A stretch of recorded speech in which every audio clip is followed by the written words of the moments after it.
Сол бөлмесіне барған кезде Индира айтты, Корей кухнясын жақсы көремін деп. Кездесуге барат, хорошо кездеседі да, для галочки кездесу мүмкін, но мен ойымша бір андай сияқты. Көңілі жақсы жігіт екені көрініп тұр, әдемі жігіт екен деп айтты. Бірақ қана сұрақ неге? Неге? Арақатыныз тоқтады ма? Ой, таныстық. Иә.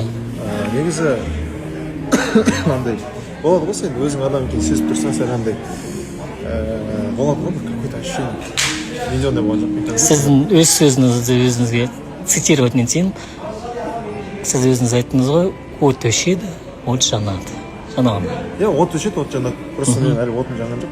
Отын жанған жоқ. Жоқ, от өшіп қалған да жоқ. Жанып тұр негізі. Лапылдап тұр ғой бұрынғыда. Лапылдап тұр. Конечно. Бұрынғыда лапылдап тұр. Ничего страшного. Отношение будет нормально. Дальше больше двигаемся деген әңгіме ғой. Просто бұл жерде андай ғой. Мен өзімді қобалжып андай сезім болған жоқ та. Как будто мен өзім дос бұрыннан құрбымен араласқан сияқты болдым да. Содан кейін адамға деген полный сыйластық реально өте жақсы да. Просто ішімде андай болады. Түсінікті. Ислам жаны енді пікір айтып қалды. Не айтқым келді сонымен? Жалпы негізгі айтқым келген ой, қыз баласы сәл ұяңдау болу керек, жабық болу керек. Сол кезде жігіт оған қызығады. Бұл адам қандай адам? Бұл қандай адам екен ашуға тырысады. Ал енді қыз баласы ұяңдау болу керек деп бүт-бүттей отырып алу емес, намекпен түсіндіру керек. Ол намекті естігенде жігіт оны ары қарай ашу үшін қызығу керек.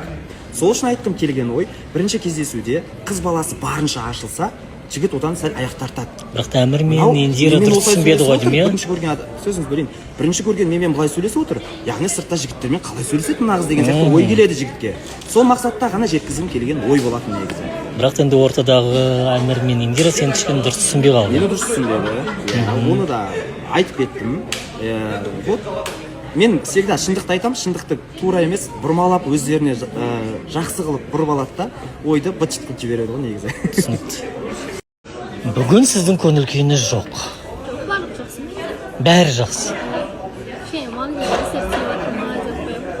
Ешкімді ойлап отырған жоқ, сіз ешкім ойыңызда жоқ, бәрі жақсы. Бірақ белсенді емессіз. Жарайды, ортада Әмір отыр, не дейсіз енді? Басқа түкте айтпайсыз. Мүлдем.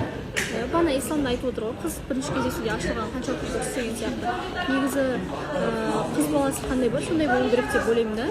Уақытта тұйық болып адам барып ашылу деген нәрсе, ол өте дұрыс емес нәрсе деп ойлаймын да. Ол бір маска деп есептеледі да. Мен мысалы қыз сияқтымын, бірінші кездесуде егер де адаммен комфортно болса, мен ашылып сөйлесе аламын. А егер де комфортно болмаса, вот сол кезде ғана тұйық боламын деген нәрсе.